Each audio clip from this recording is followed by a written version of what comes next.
A flat iron is not a silk press. In the last part, we blew out my hair. Now we're actually going to press my hair. In the previous two parts, I told you the groundwork is what makes a good silk press. For instance, the wash, the products you use, and the blowout.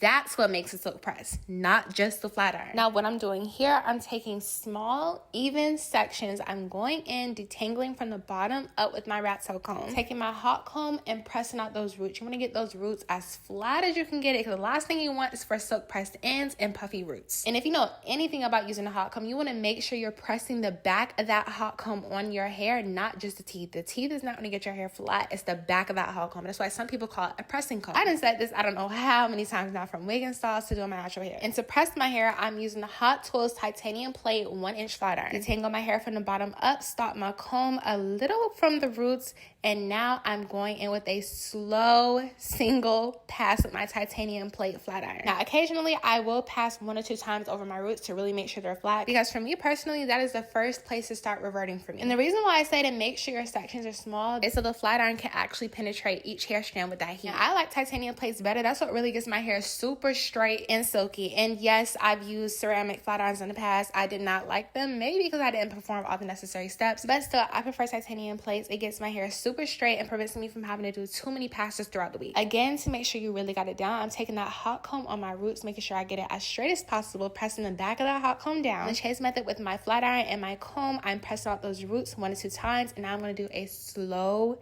single pass on the rest of my hair. Since my roots went out flat, I did notice a few hairs that were uneven from my haircut. I just chopped them up. It was no big deal. Now I'm going in with the Matrix Mega Sleep Top Coat Serum. Not gonna lie, it stunk fresh out of the bottle, but I did see that this is a heat activated serum, so I did go back in with my flat iron to lock that in. And not gonna lie, after I use heat with the serum, it doesn't even smell that bad. Did I actually notice less frizz with this serum? yes, I did. This is an anti-frizz top coat serum, by the way. If you still need help, I have a detailed silk press tutorial posted to my YouTube.